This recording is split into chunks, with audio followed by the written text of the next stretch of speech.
There they are. There they are. Yeah, come on in. Look at that. He opens a door for you. Look at that. Hello, Tom Daddario. Hello, Mr. Sividanis. Come on. Come sit. See you, man. Good to see you. Here, there, where? Whichever one, I don't know, whatever you guys want to do. How are you, sir? Good to see you. Good to see you. Very nice. All right. Let me, Your headphones, mine would. you don't have to wear them. My mic's attached to it, so I have to. But, Yeah. and then if we get a phone call or something, you'd need them. But Yeah. otherwise, we're good. All right. Yeah. Let me just fix. Let me turn off my telly. All right. Turn off my telly. Let me just fix the camera angle. So we're live, just so you know. So Absolutely. So before you start bad-mouthing anybody. Oh, we're ready. Exactly. I'm not even on camera. What happened? Oh, that's on a delay. That's about a 30-second delay. You're actually on. Trust me. I got you. I got you covered. Don't worry about it. Don't worry about a thing. Although I think Mr. Sividanis and I are gonna have a fight. I think. Okay. I think. Yep. We're gonna get into this. Are you ready? Yeah. Yeah. So I watched. You guys did an interview when you did the festival. You did an interview that I just watched. Nice job, by the way. But Rob Sividanis sits there and talks about how you guys had, if you guys had a location set up but then didn't use it, you ended up with better locations. Yeah. All right. Well, need I remind you that this was going to be one of your locations, this very room. Yes. And then this very room. That's right. But we went on to better locations. So now you're in trouble. Shit happened. Shit happened. Good answer. Good answer. All right. Tom Daddario, Rob Sividanis, Pancakes and Syrup. Well done, my friends. Well done. I really enjoyed it. Thank you. Really. Absolutely. good. Thank you, I man. was honored to be even invited in the first place, and I really enjoyed the movie. I thought on the line, the plot, the production, the acting, I mean everything, the whole kit and caboodle, man. I thought it was great. Oh, thanks, man. You guys look surprised. Are you No, guys? not at Are you all. guys awake? Not at all. No, not at all that we're not awake. Yes, we're not awake. No, but not at all surprised. I appreciate it. I think that we got lucky in a lot of respects. Things just fell into good places for Sure. us. You know what I mean? And Absolutely. And I wanted you to be there as well. You know. And I appreciate Yeah, that very much. Yeah, it was great. We've been getting really, really positive feedback from it. That Sure. night there was, I mean, that's a 300-seat theater, and there really weren't very many empty seats. No, not really. And it was a private screening for anybody that at all cheered us on, had involvement with the film, and I'm still getting each day at least a call or a text from somebody that was there to let me know, because a lot of people there that I grew up with, I didn't even get to see them. Yeah, sure. They're like, Rob, you were busy. There were a lot of people, Right. but positive comments with like the ones that you just gave. Thank you. Similar to that, and people were picking out different scenes in the movie, saying, "Oh, this was, I really identified with this. And Sure. how'd you guys do this?" And why wasn't Tony in the movie? That was the biggest question we got. I'm sure. Constantly. Well, from me, Before every day. Alone. I think they knew you because it was relatives. You know what I mean? Like, are you Tony's niece? Exactly. And that's that's a perfect segue into one of my questions here. You guys. I mean, me and Don Sill, we made a film here at Governor's. Oh yeah, and we had the premiere in the same building, and we're all part of the the same circle of groups here. Community. Exactly. Community dysfunction. Yeah. Dysfunctional community. Perfect. I'm sure you guys must have. I mean, we did. I'm sure you guys must have got a lot of. Hey, are you making a movie? I'm available. I'm around. Couple. Oh my god! And then you start to feel a little like, oh, how do I fit? All right, well, next time, the next one. Right. Like and nothing against anybody, but there's only so many parts you can fill. But I'm sure you must have got a lot of that. Well, we made an agreement between us way before casting that we've seen things that other people produced, content that other people put out there on the internet, on YouTube, whatever, and gathering all that information. Right. We said, let's not hire comedians that aren't actors Right. to be in the movie. Because they could be a great comic. Yeah. We really wanted it to be a certain level. And, I mean, we worked really hard for it to be okay, after the movie that night, people coming up to me in the lobby going, "Rob, what the? It's like a real movie." Right. I mean, right. Rob, they were so surprised because you show up to support friends. And I'm sure a lot of people thought, well, they did their little thing. They supported. Right. They thought it was going to be just this thing shot with an iPhone. And then they're trying to think while the movie, when the movie's starting, what am I going to say to them? Right. Right. It was cute. That was a good job, or Right. better luck next movie, or whatever, So it's a part of it. Yes. It's part of it. All right. So let's go back. Well, all right. First off, for those of you who aren't familiar, maybe give us a little synopsis of the film. Well, it's a porn, but it's religious, so people say, "Oh God," a lot. We would have made money if it was. I would have been owing people money if I made. Well, it's the characters are two guys. We kept it very close to ourselves. We named the characters Rob and Tom, and my character is in relapse from being in recovery in the beginning of the film, and as an actor and Tom's a comedian. We wind up on the road together, going from New York to L.A. Due to certain circumstances, and the movie's about the road trip. It's a little insight into what it's like to be on the road doing comedy. There's demons that both characters are dealing with, and they have similarities that they don't even realize yet. They don't really know each other that well at the beginning. So it's really, the trip that they take physically and every other way. By the end of the film, the relationship's a little different than when it started, and they're both changed a little. So. And Yeah. we really enjoyed, making it. It was a lot of work. We started writing this in 2011. 2011? Yeah. Wow. Well, I always wanted to do a movie. I wanted to, and I told Tom, and he said, I'd love to be involved with that. So we started writing it. We did the first couple of drafts, and then there was a couple of periods of time where it just sat. That happens with projects. Oh, of course, right. Back shelf it for a little while. How many times you're back here Well, you talking get about busy, various things? Right, right. And you had this little COVID thing crept in, right? Knock things around. And, Right. And then we have friends that, are writers. I had one particular guy really helped us out a lot, gave us some notes, and it changed the whole. We started off with this friend of mine, and he's one of the most diplomatic guys I've ever met, so I knew he would be good to. Right. He said, all right, well, you guys have a lot of funny stuff next to each other, and that's great. That's fine if that's what you want. But this is the first versions of it. He said, you guys keep bringing up conflicts, and then they just kind of drop. So you might want to look at that. So that changed the whole, everything about the film. So that gave us what, last night I had dinner with a bunch of family, and my cousin was telling me he really enjoyed that it was a roller coaster, and that the funny stuff was good, but that what happened in between was really touching. And so, well, and that's, I think, one of the reasons why it did seem like a real movie, because there were a lot of layers. There were a lot of, it wasn't skits, like you said, that just dropped off. Like, there were various things that were going on throughout, subplots, or layers, like I said, and going on throughout the whole thing. And it was all connected, like a good movie would be. Yeah, and it's funny because you're a comic and you get it. You know what it's like when you do these things in the business. There's a lot of inside kind of jokes, like that comedians would get, like the radio show, like doing it radio at 6 a.m, having a comedian that you work with where you could call a comedian and tell them, like, my girlfriend was beheaded on the way home from a gig last night in Connecticut, and it was good money, but she's gone. And he'd be like, "Who books? Right. Who books that?" You know what I mean? Like, that's the response you'd get. He wouldn't even be like, "I'm sorry about your girlfriend." He'd be like, "How did you get that gig?" So, like, how comedians could be. And my scene when I get mad that. Guys, Love that scene. The booker's dead, which is something that another comedian watching that would really be like, oh my God, like everybody knows a guy like that. Like, no matter what happens, they're like, wait, are they moving? The place burned down, but are they moving the location? Like, not did anybody get hurt? Was everybody okay? When can I do a gig?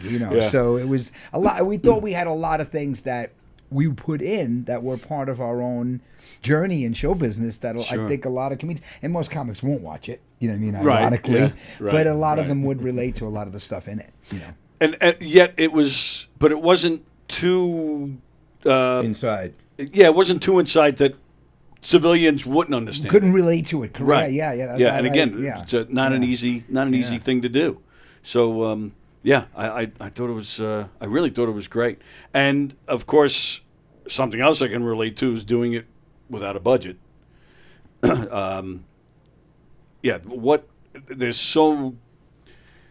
Do you find yourself like really owing, like felt like you owed a favor, like Well, it must have been a lot of begging? This is what we did. We did a crowdfunding campaign online. Good idea. And that raised a few $1,000s. And Small donors. we Yeah. decided again way in the beginning, I don't know, whether it's $1 million or $100, whatever it is, we're going to make this movie.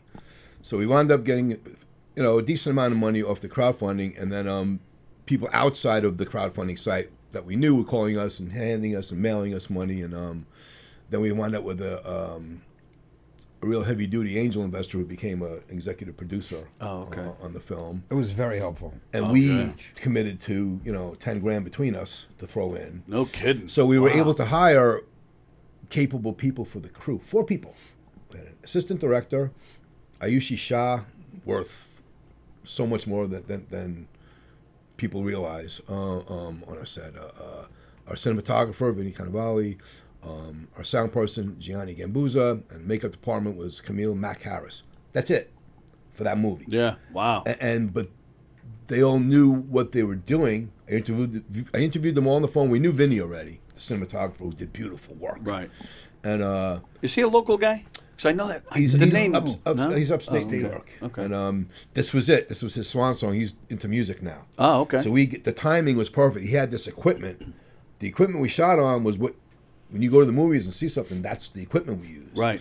But anyway, these 4 people, knowing what they were doing, made it possible for it to look like it looks, sound like it sounds, and we did it in 16 days. Oh, wow. 16 days. Wow. And the fact that she was able to put together, what did we have, 50 something Close actors? to 50 characters. 50 characters, at least 25 locations, right? Wow. And the crew, and then putting that all into 16 days to make it make sense, following union regular, you can't really have somebody finishing a 12-hour day and then have them show up 4 hours later. Right. You got to have a 12-hour turnaround for the crew to come back and work. Right, And that's then the norm, 12 and the 12. norm. that And they then do. Rob and I were keeping an eye out for food and making sure people were taken care of. Sure. I don't know if you've ever done it before, but you're on a set and Oh, yeah. you show up at 11. They tell you to show up at 11. You don't shoot till 4:30. Yep. So you sit there for 5.5 hours watching everybody else do things, and then you're like, "What's go?" I was on a set once for a movie, and we were waiting to eat. There was 10 of us. They came in with 2 pies, and I'm like, Yep. Oh no, I'm sorry. There was 20 of us waiting. Crew, extras, everybody, 2 pies. And I'm like, did they do the math on this? Like there's 20 people waiting for 16 slices. And yeah, and I know you guys, I saw it in that interview, you guys are SAG, but extras, you just mentioned extras, especially non-SAG extras, I mean, they're pretty much told flat out, if there's nothing left, sorry. All friends. That's happened to me. They were all friends in the movie that contributed their time to do extra work for us. All of them. Yeah. In the movie. Yeah, everybody. Les Deegan, we didn't pay any extras. We couldn't. Right. We paid all the actors, which felt good about. Yeah, sure. Because man, you know how it is, dude. Absolutely. To give somebody anything, if you hand somebody $20 and you go, "Thanks for helping out," and we Right. appreciate Unfortunately, it's a big deal. it makes them. It makes Well, them yeah, feel good. but it does make it. It's the gesture, it's the fact that Right. you're just giving them something that shows you appreciate their time. And it adds up. Yeah, the food, less than you can count on one hand times we ordered food. Everything else was contributed from people. Homemade food. wow, really? Trey Ziti and this and that. I made Tom stuff. cooked. And Wow. So people My remember that. ex- It's my almost more ex-girlfriend important cooked. to feed people well than to pay. Wow, I didn't even think of that. That's a good Oh, idea. absolutely, Rob. When you look at it, it's like most things are like meal and a reel of your work. Like that's Yeah. what they promise you, so Right. you can get a reel part of your Right. reel. You can use it, Yeah. and then food. So it's like if you go on it, like even the crew, right? They were always like, "Man, you guys take care of like." Because people will, that's the thing. Food, man. You're there Right. for 9 hours and nobody even gave you a glass of water. It's a Right, little weird. it's true. You know? It's that mind. It's just like doing a show. Right. You don't want them to wait or have a problem with their service because now they're grouchy and it affects how the show goes. Right, and we spoke about it. We talked about this in the interview that we had done when we got the award in Jamestown. We were really interested in making it a positive atmosphere. Yeah, right. You could really, it's so easy.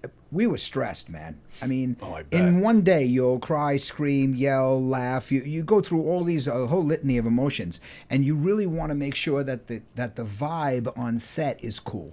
Dude, Right. you deal with this here.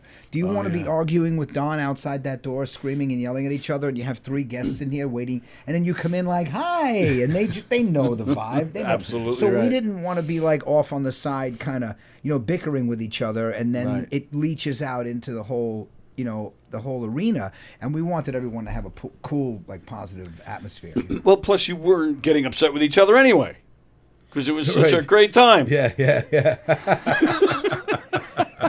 We didn't. It was better than we were saying all along. If we're friends after this, we're going to be friends forever. You do not go through making a full-length feature film and come out of it friend. You're either going to be friends or we'll never speak to each other again. There's no in between. It's not going to be Right. I'm okay with him. It's either you love the person or you don't ever want to see them again. Right. Because it's hard. All of us have type A personalities, right? If we Right, were all yeah. doing a film, I'd have the idea. You don't even think you have a type A I personality? do, but I think that on this project, I was so open to everything. No, you were. From No, beginning to end, from if- writing to... If you don't mind me saying so, Rob, I was impressed with Rob because of the putting his ego aside. Right. Not that I'm saying he had a ginormous one and he had to put it aside, but it was really cool to work with Rob because when we talked about it being a positive vibe, I would go to Rob and say, "Rob, were we supposed to do wasn't the thing supposed to?" Because I want to say shit every minute, and Right. and he's the director, so I got to learn to try to shut the up. You know what I mean? Yeah. I don't know if I can curse. Oh, of course you can. Oh, fuck. We're in cool. governors. Oh, good. So yeah. But I would do that. But then I would go to him and be like, "Hey, Rob, did you?" And he'd be like, "Oh no, I got it, man. I talked to Right. And it's like, okay. And then there'd be other times where I'd say it, and he'd be like, "Oh shit, yeah, okay, cool." And then he might do that, or take a suggestion, or we'd talk at night or something like that. But it always was a good vibe, and he was very kind of let it go and let it be. And then I'm standing there with him and Ayushi and Vincent, and they're discussing a scene, and I'm like, it's really hard not to interject. And Right. then I would just walk away. There's something better I could be doing. Right, There's right. food, wardrobe, whatever it is I got to do, go do it. So but I it totally helps. identify with what you're saying because, and I do feel it's a little bit part of the Type A personality because you want to welcome that team atmosphere and get the suggestions, and because it's all for the better of the project, and that's where the Type A comes in, supporting or letting someone else take the reins on a certain thing. It's all because the project is going to come out better. Right. But it is also difficult at the same time because we were talking about this when we were writing it. We can write a scene 650 different times, and you can always change something. Right. You have to You have to eventually go, it's done. Yes. And then you could also always think you have the right answer for the way to do something. It's Sure. just the nature of people that are performers. How many drafts any idea how many drafts you actually did before you? There were numbered, really, we probably numbered about 10 to 12, but there were more versions because we would stop and Right. start. So that's really another draft. Sure. And there was so much time in between that we came to it with fresh eyes again. And the writing was one thing. Preparing for the film was, I prepared a lot. The last couple of years before we shot the film, I read all these books on shooting films, how to shoot them, on writing. Oh, okay. All these books on writing. I shot short films myself to be able, because we didn't know I was going to direct it yet. Right. Oh, So okay. if we get a director, it has to be somebody that we can go, here, you get us, you get our sensibilities for comedy, go. And we didn't get that, Yeah, so I that's wound up tough. directing it. So the preparation I did really made it possible for me to walk in each day. I was prepared to play my part, and I knew what has to be in place to direct the scene. Because this was the first one. Because I know, Stages. That's a short film series, I guess you would call it. That you've. I wrote this 3 episodes. I wrote 3 episodes for an episodic thing I wanted to create for the internet. I got people to agree to be on it. Had no money. This is really no budget. Right. And what I did was I started filming it as one big thing. I saw Louis C.K. talk about that once about his show. I started filming it as if it were one piece, the 3 episodes. Then COVID happened. And we haven't gotten back to it because of this film. And what I posted online was, if you look on my Facebook page or on YouTube stages, it's pieces of those 3 episodes.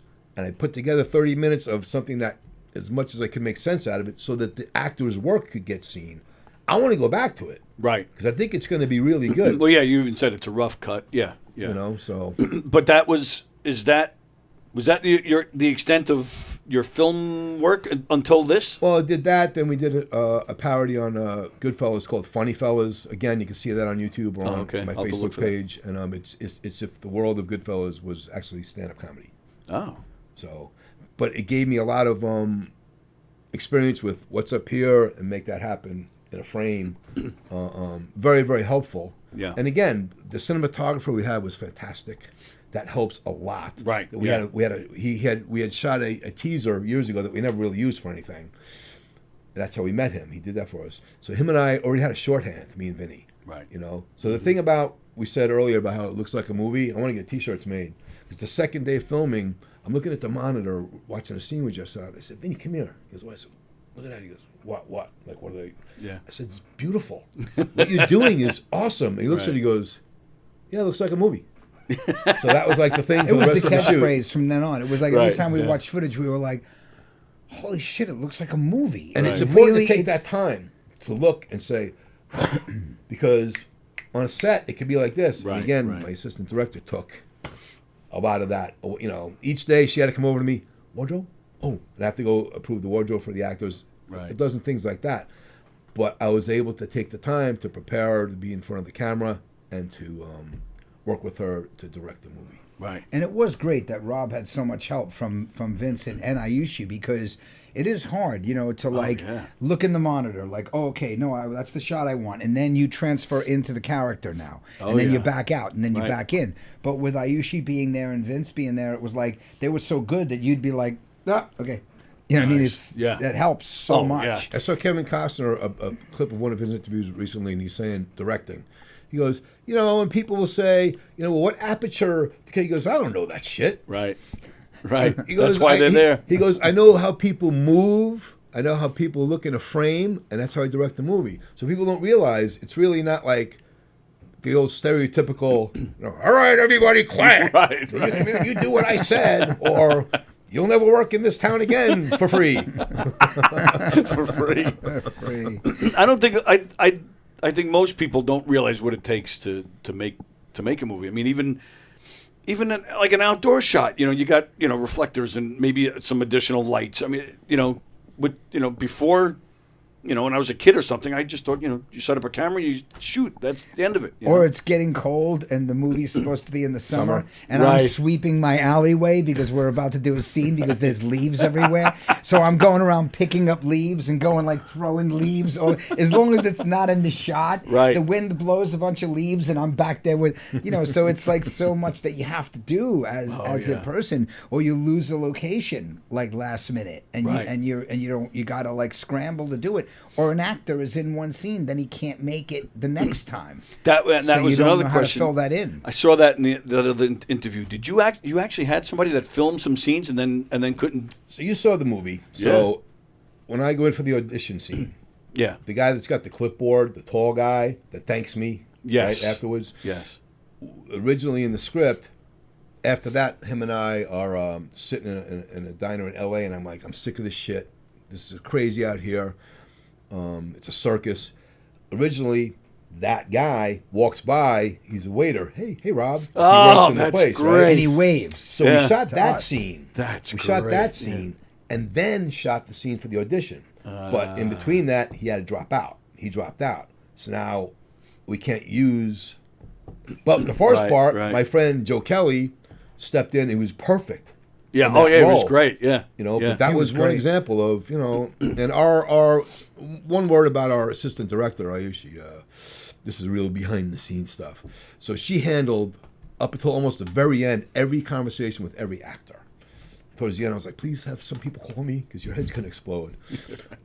And she was beautiful. She handled everything to the tiniest detail. One day, she was having trouble contacting a guy that was supposed to show up. We were doing an exterior scene, an outdoor scene, and the scene where I'm with the flyers. And Oh, yeah.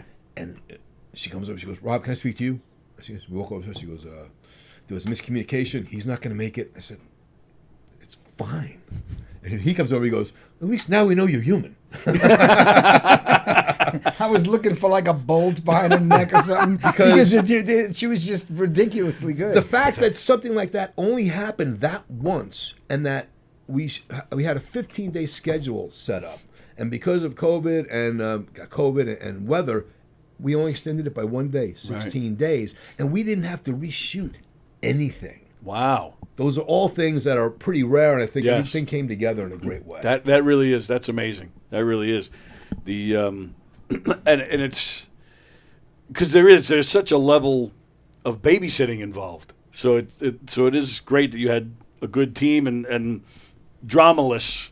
Dramaless, yeah, to a certain extent it was. I mean, yeah. I think the most important thing was that it was dramaless between Rob and I. Sure. Because we're really the ones that are going to make the vibe in the room. We come Right. in here and you're mad or you're on the phone screaming at your wife, and then we're like, and then it's very awkward and it creates a bad vibe, and that was so important to us that it was a good vibe, and we got so fortunate. I mean, it just seemed like we got lucky in every regard when we ended up with the assistant director we ended up with Vince, who sold the camera like 20 minutes after we finished the movie. Yeah. Really? Yeah. He said he told us the timing was perfect. Yeah. You guys got me where I had this new toy that I love to play with, and he's a great photographer. And he really took the time to make the shots really work. It shows. Oh yeah, up sure. on the screen. Yeah. And then he rented it out from a warehouse for a while, and now he's going to do music. So he sold that $35,000 camera. Yeah, and we were like, wow, we got really super lucky. You know what I mean? And then people will say to me, like, put me in your next movie. Like you were saying before, how like people want to be in it. I had an argument. I lost a friendship over it because they wanted to be in the movie, and really I ended up not having a spot for them. Somebody else contacted me who, wherever they're from. Hey, why didn't you tell me? Tell you put me. I'm like, I have barely a relationship at all with this person. Right. I know them through entertainment, through other people. I'm like, what? What? First of all, even if you were good, that might make me think, you're pushing your way in this in a way that really isn't working for me. Right. But we didn't have a lot of people. It was almost like we were in a bubble the last couple of years before we shot, because we didn't really have to deal with a lot of people going, can I? Oh, all right. Oh, we shot a lot of our movie here.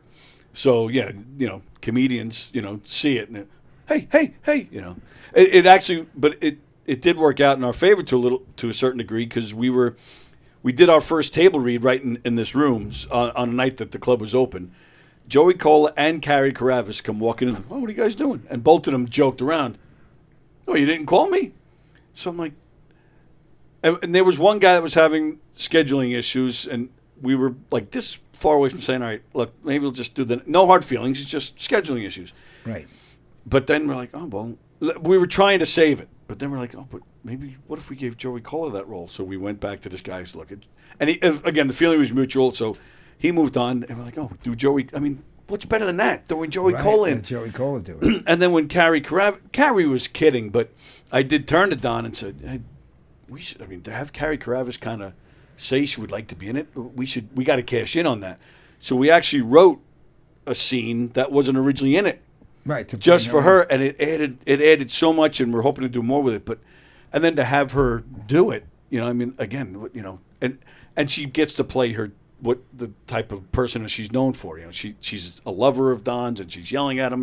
Right. Put me sweet, on this. Soft-spoken. Yeah, exactly. Yeah, soft-spoken, Violet. Loving. Yes. Right. Sappy. Rose and real bloom rom-com. Rose and bloom in the springtime. Yes. Yeah. Oh yeah, she's yelling and cursing at him throughout the whole thing, and it came out beautifully. Well, one of the things that helped, and I would recommend this to anyone, is make a decision early on, like Rob and I talked about it, unless it was someone that we were literally in a show with. Like, Okay. Rob had done improv with people that we had do scenes for years and years, and he knew their capability. Unless that, everyone auditions.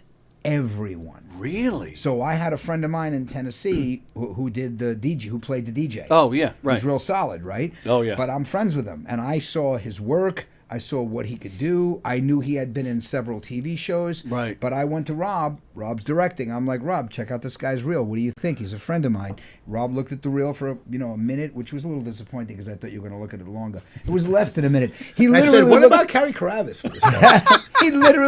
Rob literally looked at it for like 5 seconds because you're nervous about introducing a friend to another Yes. friend. Yes. But I'm like, Rob, check out my friend Josh, and he's like, okay. And I was like, that's it? And it was like, yeah, he's good. So he saw it right away, Right. But the point is that we went online, and he went on at the time he was supposed to join us on a Zoom meeting, and he auditioned. He auditioned on Zoom? On Zoom. Well, in front of that's- both of us. everybody on Even Zoom. though I knew Everybody. even though I knew his quality, him and I, Rob and I, both need to see, so that it eliminates that, like, somebody just coming over to you and going, Right. I want to. Why can't I be in your movie? Audition. Everybody audition. Everybody. Rob handled most of the auditions because he was looking for specific things. So sometimes he would ask them to try improv things to audition Okay, them. yeah. But it was about auditioning everyone. So you eliminate that. Like that thing where Yep, you I got you feel. Then I could tell an actor, like, it's almost like good producer, bad producer. Right. I could be like, well, Rob wanted to go in that direction. Sorry, Carrie. You all right being thrown under the bus? Sorry, Carrie. Rob never liked you. I've been in stand-up comedy a lot of years. I'm used to that shit. That's Right, we great. live under a bus when you're in stand-up Yeah, comedy. right. Now, for certain roles, for the motel manager, Right. the hard of hearing guy, I worked with him for years. I've seen him do a sketch comedy, and I knew he was going to kill it no matter what we put him in. And he came in that day. He had the whole crew cracking up. Came in, did the scene, and got in his car and went back up Connecticut or upstate. Oh, to go wow. back home. Every one of my friends, this is real inside baseball stuff now. Every one of my personal friends that did the film all said, keep the money in the movie. Oh, that's nice. That's kind of rare. They must really like you. Yeah, I know. Or like being in a movie. No, Yeah. but it Well, made they're a hoping big the next difference. per- Yeah. project. It did make a big difference No, it because does. it's and they liked what they read. They saw how serious we were, which came across to people that didn't know us. Also, the gentleman who played my dad, we had a hard time casting that. We wind up casting him and do the role. We do the scenes, and it was really great work. He's quirky and the way he spoke, and when he left, he pulled me to the side. He goes, "Do me a favor. Let me know if you guys do anything else." He goes, "Because you guys run a great set. Nice. It was great working Yeah. together, and you guys really know what you're doing." So, first time indie filmmakers, it's good to hear that. All right, so let me ask about that because that's one of my questions. It's in there somewhere. Who is that guy? Where did you find? He scared the shit out of me, which is supposed to. I mean, Yeah. that guy was perfect, and yeah, I mean, that's all. I'm sitting next to him. I'm like, that guy was fucking Well, perfect. first we got to cast somebody that somehow it's believable that he's old enough to be my dad.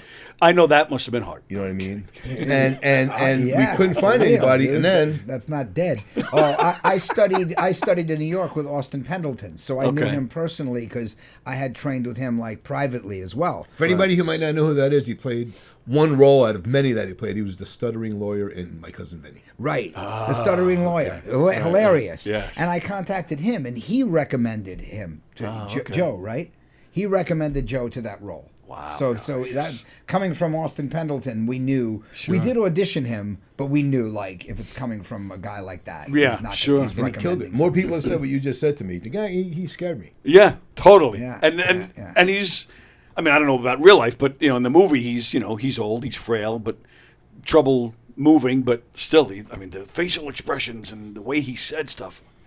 That guy, I mean, everybody was perfectly cast, but that guy, what an effect he had, man. and even, I'm good acting on your part because you totally got that vibe from you where your childhood just kind of came back where you're scared of this man.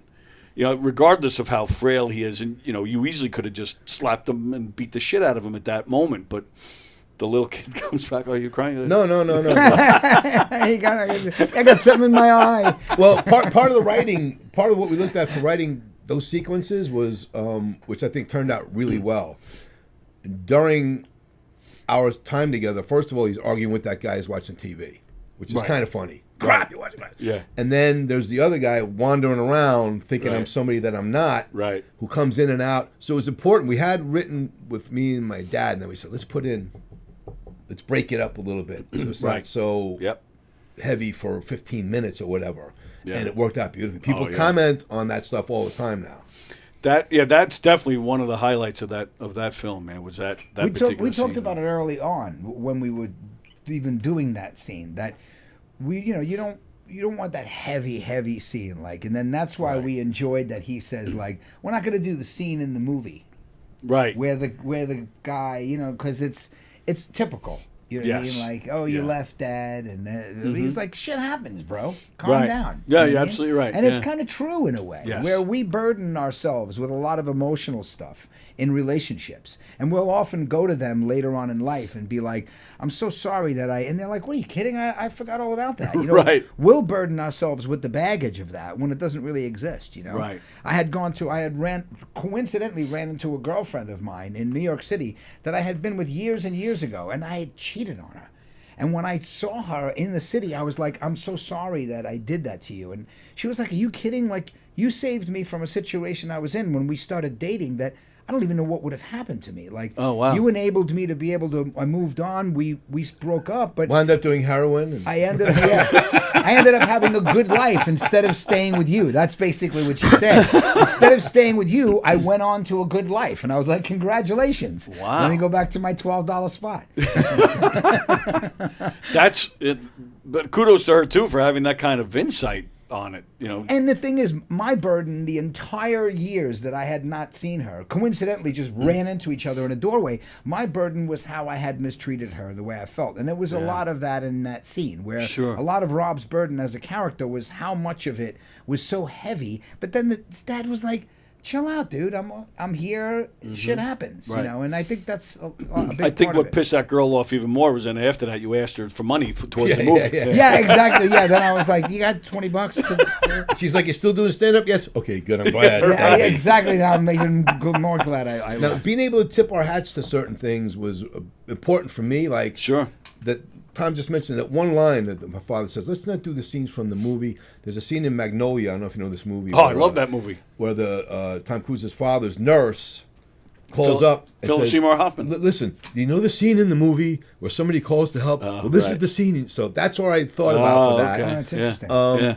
The scene in the car, I don't really want to give it away too much, where I dream and I wake up a couple of times, was my tip to American Werewolf in London. Oh, okay. Okay? Wow. I've always wanted to do pratfalls, Yeah. and I got to do that. Drunk.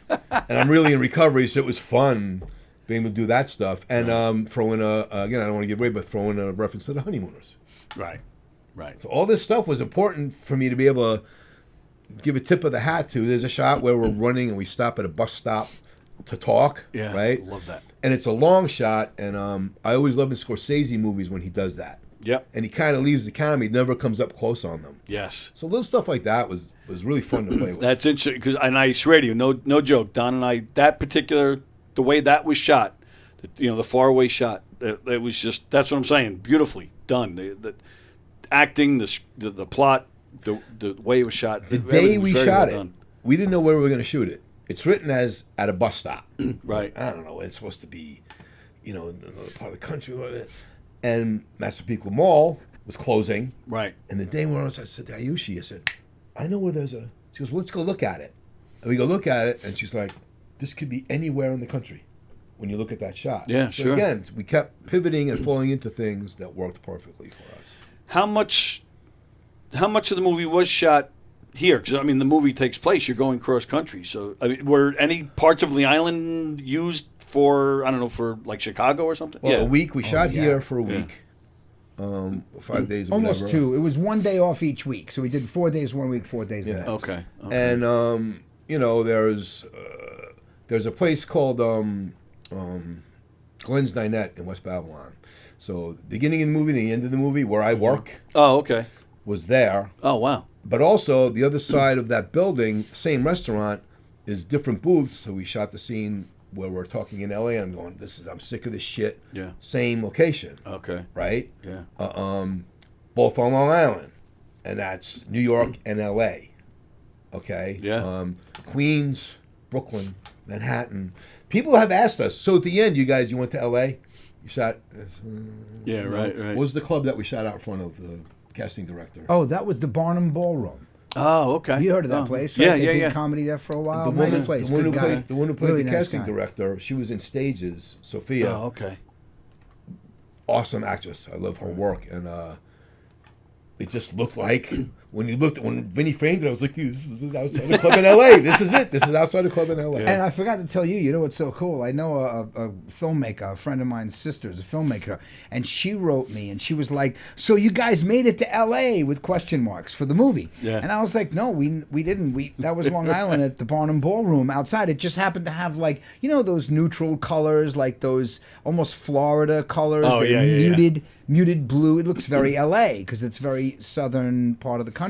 And then she was telling me like, "You made it to LA," and I was like, "How?" She goes, "I noticed the number on the sign was 518, which is an LA area code," and I was like, "No, the cinematographer, they changed it. It said 516." Nice. Oh, that's funny. And we had changed it because then she thought that it was. And when I was sitting in the back of the theater, it would say Denver, and I'm like, "Yeah, Queens, Denver, like Denver, Queens." And then everything was like, it would say Chicago, and I'm like, Chicago, Brooklyn.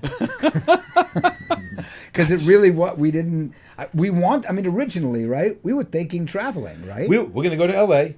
We Yeah. had a scene written at a beach in L.A. It would have cost probably just what we wound up spending on the whole movie. Right. Just to go to shoot the little things we wanted to shoot in course. L.A. Yeah, But that was a long absolutely. time ago. And we just said, hey, you know what? Even things like when we're driving, when COVID ended, I started calling up studios to find out where can we go shoot inside in a controlled environment to make it look like we're driving. And I was like, I got the quotes, and they like almost doubled since before COVID. I said, yeah, you know what? We're really going to drive. And it works. Yeah. We did all the driving ourselves. What was it, like 1,800 a day or something like Wow, that? no kidding. For the studio, no crew. Jeez. No crew. So 1,800, just here's the room. Right, You right. need a cinematographer. You need everybody there, or the whole. Goodness. And then I think you need them too to help out. Yep. But it Bananas. didn't. Nobody has mentioned. Yeah, but where were you driving? Because it didn't look. Because we did it well. Right. It was framed absolutely. right. We could have been Right. driving anywhere. Right. Nobody questioned. So for anybody who's seen the movie, and if you do see it, there's a scene in the movie. One scene in the movie where you see a piece of equipment, and we're the only two people that see it. Me, him, and Vinny. On the back seat. Yeah, I didn't want to say. Oh, is that right? Oh, you don't want I don't people, want people looking. Oh, you wanted to make it mysterious. Yeah. And that's another thing, to not have boom mics in the shot and reflections. We didn't have to deal with any You of see that. pro movies that have that. Right. And that's the thing. You're talking about the driving scenes. I mean, another thing I remember us talking about, like, to get the shot, like, I guess the camera was right there on the dash, right in the middle. But, again, not as easy as anybody would think. You got to be able to get a wide enough shot, and place it. Like, It was all Vinny. He Yeah. knew, and all it looked like a phone, Ridiculous. almost, that piece of equipment. Yeah. That camera. It was ridiculous, the quality of it and everything. And then we ended up leaving that one shot. It's a 7.5-minute scene with no cuts. But we talked Right. about our fathers. I know Right. exactly what we you're had talking about, we had the hostess tray which goes over the door, which shoots from inside. We shot Oh, it yeah, from yeah, Rob's yeah. side across at me. Then we shot it from my side across at Rob, and then we had the camera in the center. And they were considering, I wasn't involved with that. They were considering me for a bit talking to Rob, and then this side of Rob. oh, and so you're driving. saying all three cameras are going at once for that Not one? at once, but we had shot it several times Oh, to okay, get right. all three angles. But Right. then when they looked at it, that one scene, we managed to do it Right. all 7.5 minutes without making a mistake or stopping or taking a break. So they were like, it's a great Nice. opportunity to put that in Yes. as one scene. And, Right. And then it's weird how everybody has their own way of looking at things. Some people say, "Oh, I would have cut that up," and then other people say, "It's great that you did it in one." Like, you're gonna have both sides come Oh, at sure. you with like all their idea of the way you Right. should have done Right. it or shouldn't have done it. And Vinny sent it to us Yeah. during when he was putting the footage together. He also edited it. The Oh, cinematographer edited it for us. And he sent us an email saying, guys, you need to watch this. He goes, not only is this what I think is his words, like a really great example of acting, you guys listening to each other. He goes, just watch it. And he watched it. And I called him. He goes, we should just leave this. Right. I said, what do you mean? He goes, just leave the one take. So I watched it a couple of times. I was like, I can't. How many times when a movie comes out, that's one of the first things they'll talk about. Oh, wait till you see this one scene. It was one take. It's amazing. I think that's kind of a rarity, and it's big news when a movie comes out like that. And one interesting acting thing about it was, so we're shooting. It's a hot August day, and many takes. So we're in a take, and Tom noticed something on the monitor. Said, okay, hold it, in the middle of the scene, and I got a little annoyed. The next take is the one that was great. Right, because you have that energy. We both had something going right. on that wasn't going on before, and it just went all the way through. It was this and that. It wasn't one note, and just because. And we took our time, which a lot of times I think one of the most. This is like acting. Sorry, I don't mean to go into an acting lesson or whatever the hell. Let's do it. But it's a bigger, almost a larger part, or just as important as saying the words, is listening. Oh, yeah, sure. Like, you're talking to me right now, right? And what a lot of people eliminate from acting is listening. You're listening to me now. Now, you may respond, but you're listening. When you're talking to me, I'm listening. If I'm just going like, my line, there isn't that, you may finish what you're saying and I'm jumping right in. Right. You need thought. There needs to be thought. So I think a big part of it is listening rather than just worrying about responding. It's a big pet peeve of mine. But it's mostly doing a live theater thing where it's just that actors will just sometimes they'll make up cards or they'll do whatever just to get their lines down, and they don't think. All they have in their head is, all right, I said the last line. My next line is such and such, and it makes me nuts when this happens. Somebody might jump. Yep. And you need to be able to compensate for that. But that actor just says their next line anyway because they just know. They just know their line. It goes right through me. No, listen. Know that we jumped. Work with it as we figure out a way to go back. That's a big pet peeve of mine. I saw an interview with Morgan Freeman once, and he said a great way to call somebody out on that they're not paying attention. And he's talking about making films. He says, if we have dialogue, I say my line.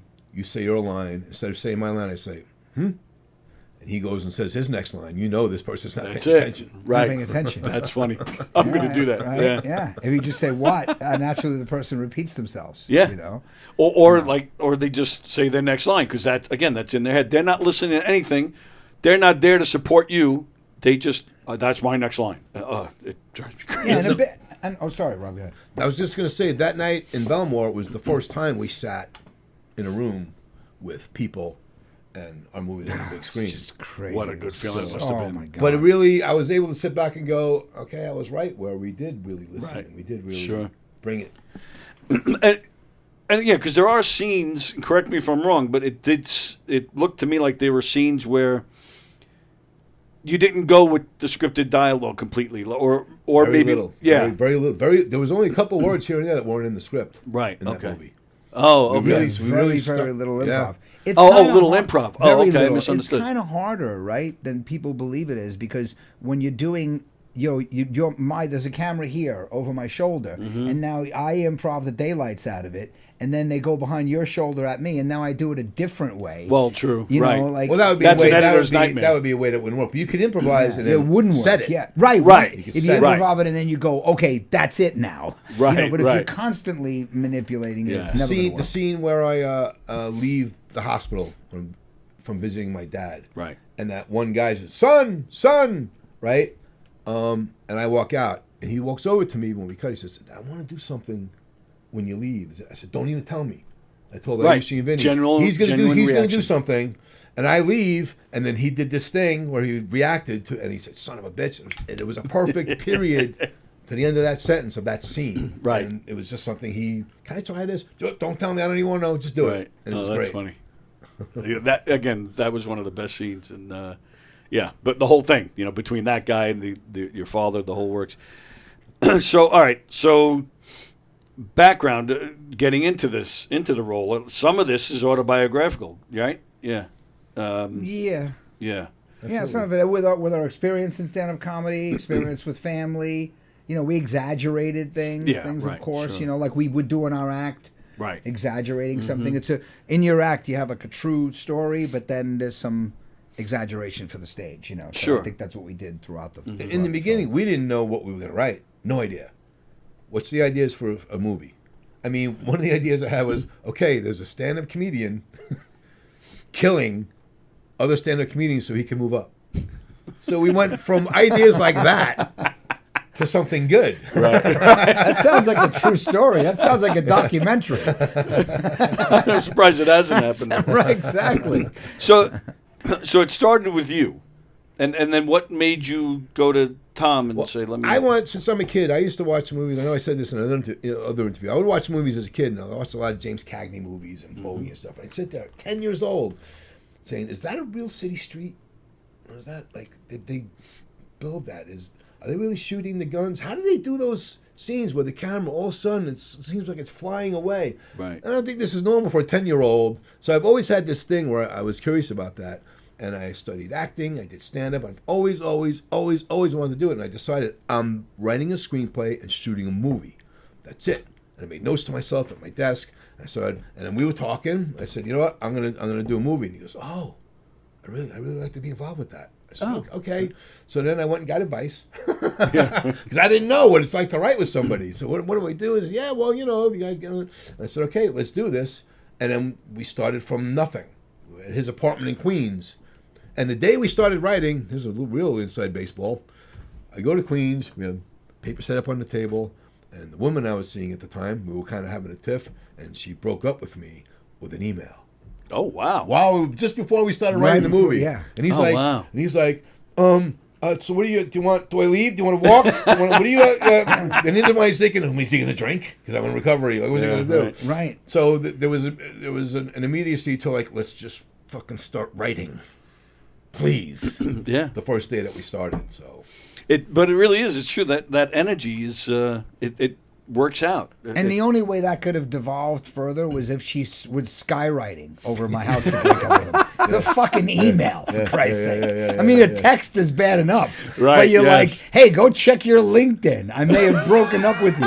And I think we're done, LOL. Right, and you're like, wait, what is this LOL? Is she kidding? What does LOL mean? I would have sent her a dick pic. but so really wanting to do a movie all that time and shooting Funny Fellas and these things like that came out of that, and I was like, I can do this. I know there's a way to write a movie and shoot it. And again, whether I have a note still on a post-it at my desk at home, it says $1 million or 100, either way. Whether it was going to be $1 million or $100, Sure. we hired somebody to after we finished writing it, budget it for us. Guy out in L.A. Oh wow! That was scary. So he does Yeah, I this. bet. We paid him. He's a professional, and he said, easily you could do it for under $350,000. I was like, Sure. really? I think easily that's what's going to happen because We were like, there's easily. no way. How do you easily get But this through that? was- That's this a was- retirement plan. This is with almost full crews, a lighting truck. With Jeez. putting the car up on a flatbed to shoot us driving. So, but we had a template now of a budget. even Right. paying ourselves. Yeah, Oh, paying okay. ourselves. Yeah. Oh, wow, I And didn't we even took think that of template and said, what can we do? And we brought it down to 50. We could do it for 50. And we wound up doing it for around $35,000. A full-length movie shot in 16 days. Wow. And we immediately pulled out our salary. The first thing we did. Right. You know what I mean? And then we start going, all right, wardrobe, that's out. We'll just have to deal with it. It's Yep. not, whatever, some period piece. Yeah, So true. we can handle wardrobe. We dressed Right, all the right. sets ourselves. Right. Yeah. Oh yeah. Yeah. All of them. The scene he did with his dad in the bedroom, the opening scene, which was the rec room of the rehab center, Okay. and the audition scene was all shot in a warehouse in Brooklyn. I had a contact. We went there the Sunday previously, the previous Sunday, and we cleaned everything, mopped the floors, wiped down all the walls, built the bedroom, put all the artwork up. We set the whole thing up in an entire day. We bought a bed on shit. Amazon and we put it together. And just Oh my goodness. yeah, we put it together, bolted it together, and just now I have a freaking bed frame in my house I don't need. Anybody with a And bed none of frame, it looks let me know. cheesy. That's not really a hospital. That's not Right. really this. It Right. looked what we needed. Right. We Yes. we avoided shooting a whole half of the building of the room because it looked shitty. But it didn't matter as long as you placed the camera the Oh right right. way. And Yeah. Vinny and I Could looked be at just it. one corner. That's it. Right. That's what Rob was great at, and with Vince's help as well, because it was like you had two assistant directors, you know what I mean, like Vince and Ayushi. they helped so much, like, because Vince had such a good eye that he would get it on that side, and then Rob just looked at it. It's like, whoa, it's great. Right, You know, most right. of the time they aligned well with each other, and he was like, oh, that's great, you know, and it works. You know, That's that's amazing. It's well done. I'm Very sorry well we done. fucked up your questions. We probably have Oh, I don't. them all in fucking I'm order. looking back, but It's all in. It's not in order. You know, Yeah, if you had cue cards, I can take them from you, and we can redo the scene.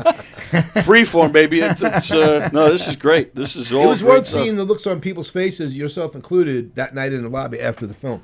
Yeah. People coming out like, Yep. wow. I don't have You to know? think of a bullshit story. Yeah, You know what exactly. I mean? Like, I Yes. really liked it. And the weird thing about it is, you know how it is, Tony. You're a comic. You know how it is when people come over to you after the show and they tell you whatever it is, your Oh, family yeah. came to see you, and they Right. go, oh, it's good, man. I'm proud Yeah, of you. You know, I'm right. proud of you. I like Right. your little skit about look- the... Yeah, but right. then what we experienced, which was kind of cool from a lot of the people. I have neighbors across the street, you know, and when I saw them the next day, they were like, "Oh man, when you did the thing, when you went Right. into the radio show, and then you took the cards from him, and then they'll be like, Right. at the end, the guy in the hotel that couldn't hear, like when they're referencing aspects of the film and different parts of it, you know, they didn't. Right. It's not just the kind of Right. good, better luck next Yeah, you movie can or always whatever. feel that, you can whether it's feel genuine that, or not. right? Yeah, When you know yeah. people enjoyed it, and you know, a big part of it for me is like people will say, like, came out of it and would say, "Well, I hope this goes places," and I'm like, dude, it already went. You just watched it on a gigantic screen in a movie theater. It went places Oh, already. okay, that's interesting because that is one of my questions. What's the future? But it's maybe festivals for now. festivals, Yeah. right? But One of my main things was it's important to me that as many people as possible see it the way you saw it. Right. In a room with other people in a dark room on a screen. We're right now waiting to hear back from 20 festivals. They let you know whether they're going to show your film or not or have it in Right. a festival. I'm going to submit to more this week. The first one that we got accepted to, we won, so now we're spoiled.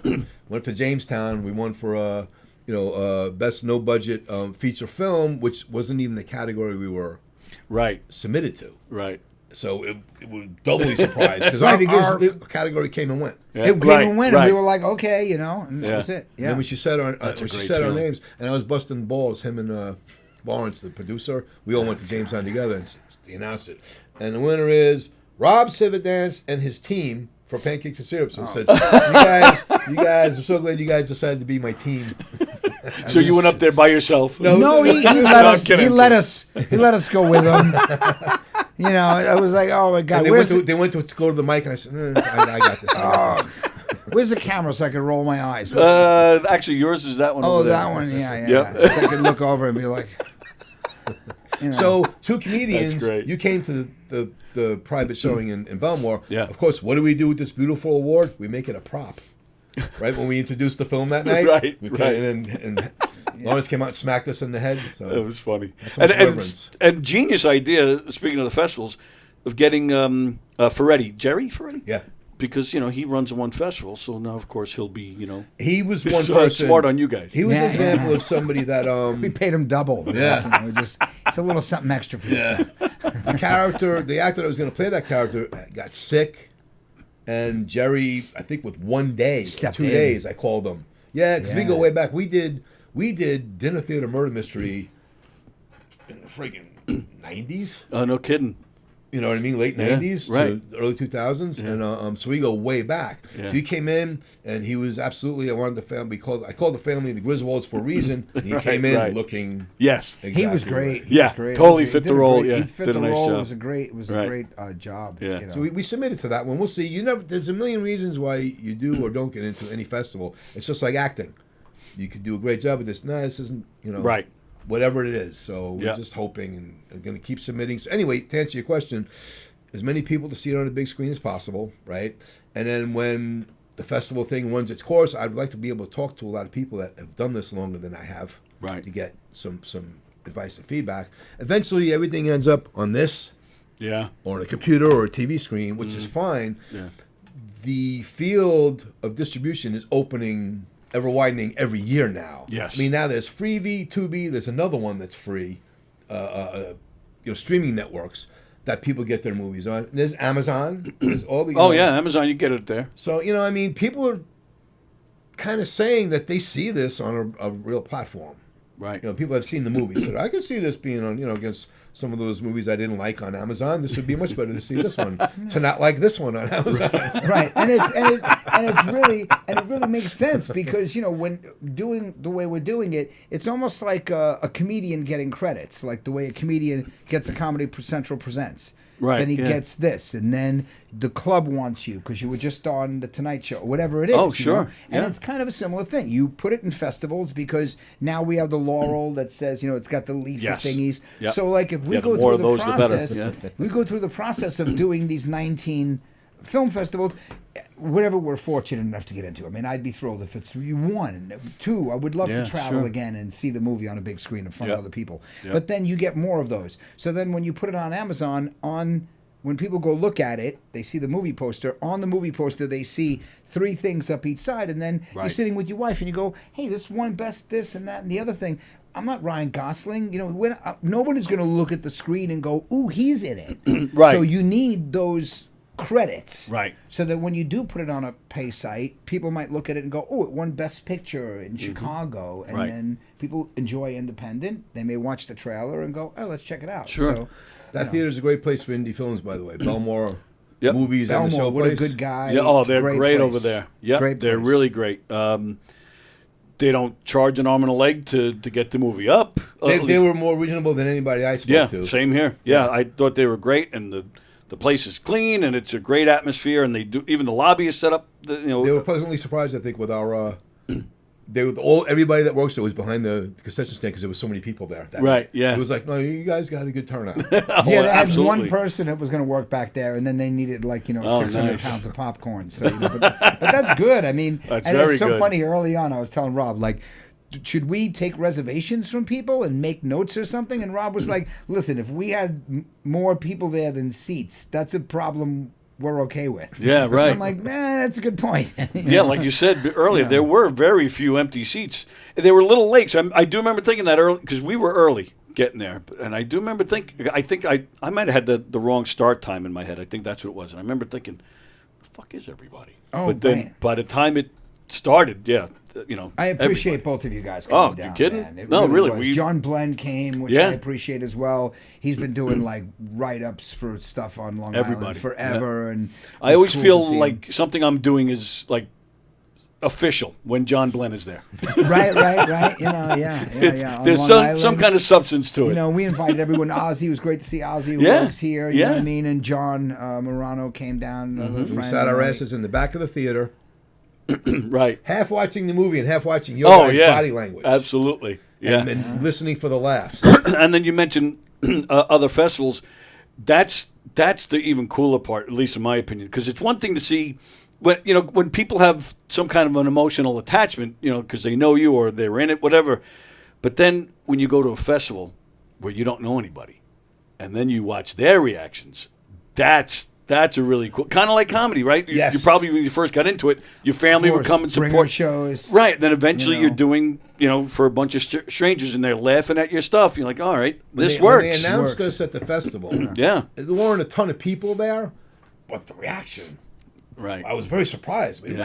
"Wah!" Like they were really. And that's Yeah, a nice they really trophy responded too. well. It was a nice jolt. You know what I mean? When they said our name, I don't know if it was people just liked us because we sat there all friggin' day and watched everybody's movie. You know what I mean? Like, I don't know what the fuck it was, man, but they responded really well, Yeah. and it was impressive. I think that there were a lot of questions too. Like when we sat down, because you have that Q&A, Right. there were a lot of questions because everybody wants to know how the fuck did you make a feature film? Right. You know, Right. on a budget. Right. That you have a small budget like that. Yep. So much of it was luck. And so much of it was years and years of Rob and I being like on Long Island in the comedy business, being Yeah. able to turn to people that we know to ask them to use a location, Right, actors right. that we knew. And we were both in the business. So it wasn't like we went, wait, where do you get actors? Oh, I think there's a back something or other, a back Right. page Yeah, or a back. right. So we knew backstage, we knew sort of something. I was able to call Austin Pendleton to ask him if he Right. could recommend an actor. So Yep. we did have a little bit of a foothold in the business. I was saying to Rob years ago when we were in the middle of writing, that this may, with the help of people, beating it up and being honest and telling you what's wrong with it. That's what you need, yeah. You need that, But we're also not just two guys that like work at Home Depot together and we decided let's write a movie. Right. We've been through the ringer with like what might be considered hacky or like writing something that's trite, that's been in 1,000 films. Right. We may be aware of that prior to doing it. The way a stand-up comic would do a joke about his sock standing up in the bedroom. Right. You'll change that after a couple of years doing stand-up. You realize that that's been done, 100 times. Alex Fasella was the comedian he played the young comedian who was really bad. Alex was at the restaurant gig. He was great did bad. The socks standing up, and he was great because I called him. I knew he had studied acting, and we had done comedy together a lot in the city years ago. And he was like, "I know this guy. I'll play this guy," and he did it perfect. He did it perfect. This guy. That's great. It's true though, right? Wait, what did I want to talk about again? I did the GPS thing. I did the. How many comics are doing that when they after they get the light? They're like, "Let me see. What did I want to talk about?" They don't even know what the light is. They don't even know what the light is. And being able to use a space like at a Broadway Comedy Club for several different clubs. Right. By just changing a couple of things. Yep. And then it was very important for us to shoot an actual comedy set at the end when he's doing his set in LA. Sure. Right. And it was authentic. And nobody has said, LA? Broadway Comedy Club, it says that? Nope, right. Because they're engaged in what's happening. And then also, good point. You guys did, man, upstairs, that we used the same stage for like 3 different, because there was one where it had lighting around it. So they used that cabaret lighting. Then they turned that off and just used spotlights. So it changed the look of the stage completely. Yep. And, rest in peace, Al Martin. He was great in the beginning when we called him to do it. They had conflicts here and stuff like that. And they told us right away. They were like, Al was like, and this is quintessential Al. If anybody out there knows Al Martin, this is quintessential Al. He was like, I don't want it to cost me money. As long as it doesn't cost me money, you guys are fine. And he was so generous, but he was like, I don't want it to cost me money. And then I was like, funny. You got it, Al. Like if we needed to like say shoot longer and somebody had to come in early or stay, I said, Al, I'll pay their salary. If somebody has to come in early for us or stay later, we'll take care of him. And he was like, great. And it was good. And then funny. Dina Marie was great. That his daughter, she was great at like always just being like, okay, so it worked out well. And we got to experience firsthand what it means when people say, when you shoot in New York, that opening sequence when he's walking on the street, it's just, you almost don't need to do anything. Oh, yeah, He framed what we needed in the city, and it just looks great. It's that's New York. Right. That's not a set in L.A. Right. And they were always the best shots like that, especially, when it's New York. That was the last day shooting. Oh, really? That was the last one? And all it was me, him... Vinny with the camera, and Ayushi. Just the 4 of us at the very end of it. Oh, that's a nice way to with all end these it, people for COVID, and we had to stop shooting for weeks. And then it was just like, we're wrapped.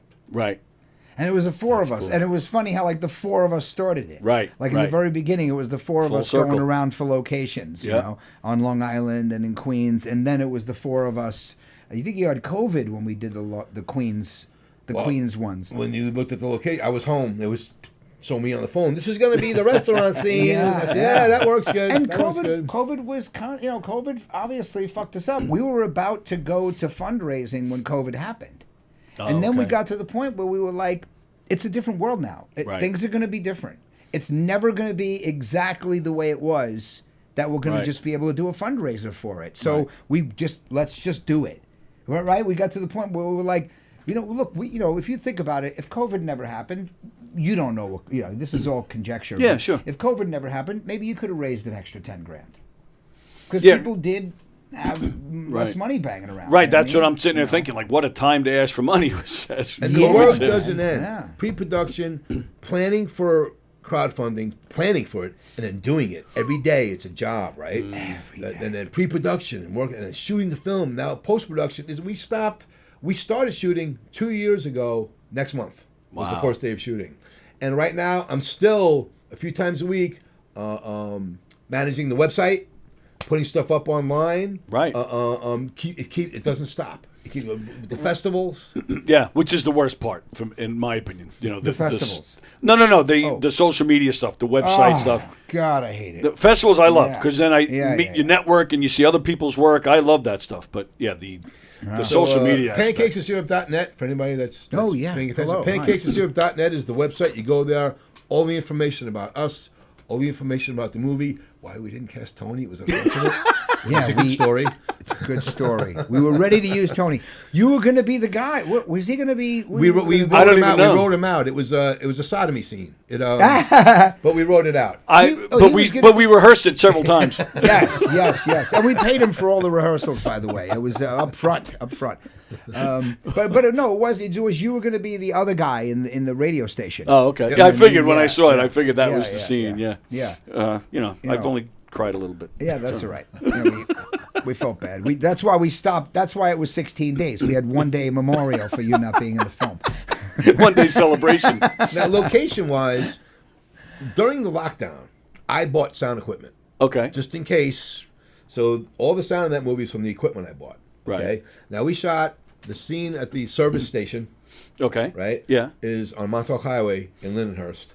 So 20 feet behind is traffic. The scene we referenced before with the casting director out in front of the club, 15 feet behind. Yeah. But because of the sound equipment and the lavalier mics and everything, it's perfectly authentic. Very nice. Nothing is, and it's... It does. It looks like a professional job from beginning to end, man. Very nice. Looks like a movie. Yeah, it does. Looks like a movie. And then my goal, Rob and I feel similar, like he's saying. We just want people to get to see it on a big screen. We're hoping that the film festival. When do we start? When do we go live? When does the show start? Do we start? We're only about 4 minutes away from ending, which I should apologize because I did have to postpone them a few weeks ago, and that was very last minute. Crashed on you. The whole thing. We were literally driving down Hipster Turnpike. Right, and I live in Queens, so I was out. My apologies. No, that's all right, man. I was even considering let them come in and we'll just record it because there was just a live streaming aspect that's still. Every day's a crapshoot, but no, more fun that we did it right. Yeah, and that's kind of what I was thinking. It blew the wind out of my sails too. I was all pissed off, so I was like, "Now let me." Right. So I appreciate you guys being cool with that, but yeah, and that's you mentioned the murder mysteries before. That's actually how we originally met. Absolutely. I came in audition, and then I wound up. I wasn't able to work with you guys. Probably stuff to do with the movie. There's like a running theme going on here. But yeah, there is a running theme. You can put your head back, right? Because my chair, I tried to put my head back before, and I almost hurt myself. He could put his head back. You could put your head back. We had the special budgeting just to buy these damn chairs. Two chairs, yeah. This is the MC's fucking chair. I guess somebody got angry. Jesus Christ! Look, there's a feature. The features chair is over there. It's got a little bit of a back. I'll tell you off air exactly what this is all about. You do not want to sit in that chair. That's all I'm going to tell you. That was broken by Richie Byrne. Richie Byrne broke that. Went off on a rant? What's that? Was he going off on a rant? No, he's just fat. So I love Richie Byrne. But be sure to yell at him for breaking that stuff. He'll deny it. Oh, I love when he has that bit about talking about being. He goes when he found out about the surgery for the band surgery, he had to be X amount of weight. He's like, yes. You're a lazy fuck when you're thinking about gaining 50 pounds. Fucking hilarious. Yeah, Richie's what a great dude. And really, that's. I miss him. I think that's part of with the movie. I do personally find Long Island, for the most part, the acting scene, the comedy scene, to be very supportive, and that's why you had some great Long Island talent. And a lot of them, like you said, donated their time because they're supportive. Glenn's locations. And it was great. We did see a few comics came to Belmore. Right, all of it. Yeah, whether it's being in the movie, coming to support it, the whole works. Right. Yeah. Mike Keegan came down. John Santos came. John LaRocchia came. John Santos. Bunch of people. So I ended up sitting with Keegan and Santos. It was me, Don, Mike, and Santos. I'm telling you, Santos did not stop laughing once. I'm not. Oh wow! And the reason I remember because even Keegan and I were like we were joking. We're like, John, would you freaking calm down? Like we were picking on him. It's funny, but Jesus Christ, yeah. And I'm telling you, John, he did not stop laughing. He was I mean serious belly, not like a little belly laughing. Yeah, I'm glad his name came up because I would have forgotten to mention it. Great to dude. you. He every great fucking guy. year he leaves me a message as another celebrity for Yes. my birthday. Oh, your too. birthday, right? Does not fail. Yep. One time it's Trump, one time Yeah. it's Obama, or whatever it is. Tony Soprano. Tony Yeah. Soprano, He had a small- Silvio. He also has a small part in Funny Fellas. Oh, Funny did he? Fellas, the movie. If you go on my Facebook page or YouTube, Funny Fellas, the movie. It's the parody of. But yeah, it's parody of Goodfellas. He has a small part in that also, John. And he showed up. He couldn't have been more happy. Yeah. You know what I mean? Such a great guy. Yeah. All right. So, pancakesandsyrup.net. Yes. Right? Correct. Is it now? Are there any festivals scheduled right now, or anything? No. Okay. We're waiting to hear. We submitted to 20 that we're waiting to hear from right now. I'm going to submit to some more this week, and we'll keep your eye on the website. Keep your eye on our social media. Tom D'Addario, Rob Sebadanus, and we'll keep everybody. Yeah, DADDARIO Right. for my name, and then And then same thing for your upcoming stand-up gigs, right? right, exactly. Yeah, Very nice. yeah, And yeah. so I didn't even realize because I know you as an actor. Stand-up. Are you still doing stand-up? We did a lot of road gigs together. Oh yeah. Fun. Yeah. Okay. You know, Yeah, a lot of road he let me carry his luggage. But- No, we did a lot of stand. But So, are you still doing it or no? Here's the thing. I kind of backed away from mainstream comedy circuit because I've noticed that a lot of people, you wind up having back problems from bending over so much, right? So I still do recovery based comedy. Where, Oh, okay. For a long time since COVID, I haven't really been able to get in, but going into detoxes and rehabs, and I also do 12-step events, conventions, anniversaries, where it's a lot of the stuff has to do with being in recovery. Okay. But yeah, you know, I love stand up. You know, I Yeah. just you know, a lot of the way it's run isn't my cup of tea. I hear you. Yeah, and me too, dude. I mean, a lot of it is that now look, what's life but to enjoy it? You know what I mean? Absolutely like, right. I don't want to do a gig where I'm heckled by a blender anymore. Right. You know Right. what I'm saying? Like, I just Oh, don't yeah. want to stand there in the middle of a set and then And people that like, you show gotta up and just stop. go, "You said no." Right. That offends me. I don't even remember what it Oh, was, but it offends that- me. Yeah, that's the worst Yeah, part of this. the whole that's a difficult aspect of it as well. The- you know what I mean? The young guys are coming in now, not the comedians, the audience, because they're so used to, not the offending part, but they're so used to these TikTok and Instagram videos of heckling and crowd work that they come in now, they think that's what a comedy This show is what is. you want, isn't it? No. Right, and so they Yeah. sit there and they start yelling like, "No, this." That's why shut we the wrote fuck it up." for Right, you. We wrote right. the scene in the movie that people should go and see it. The heckler gets his upcomings. Yes. Yeah, it sure does. Which was Very nice. way before Will Smith and Chris Rock. Yeah, right. I think we did it because of that, and no, we wrote Right, it when right. even when we wrote it, we had to add cell phones because there was no freaking. We even had to add a lot of cell phone usage because in 11 Right. there wasn't as much. Yeah, you know? true. But I digress. I don't want to keep you guys. No, it's cool. Thank you. Rob Zividanis, Tom D'Addario, go see the movie. You will not regret it. You'll love every second of it. Let's do this again. This was a lot of fun, guys. I hope appreciate so, it. bro. Thank and you so how much. long? Thank How you, long Tony. recovery? 31 years, and I feel so much better about myself.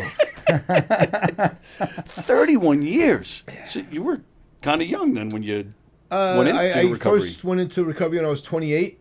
Yeah, I had that's done young. enough, I had done enough drinking for 8 people at that point. No and it kidding. was Wow. a Well, lot good of for you. damage, A lot of damage up here. Nah, it just wasn't there. Did stand-up comedy, so a lot of damage up here. Yeah. Very nice. All right. Again, pancakesandsyrup.net. Go check them out. All right, time for us to go. We're out here. Enjoy the rest of your Monday. Thanks again, guys. This was great, really. All right. See you guys later.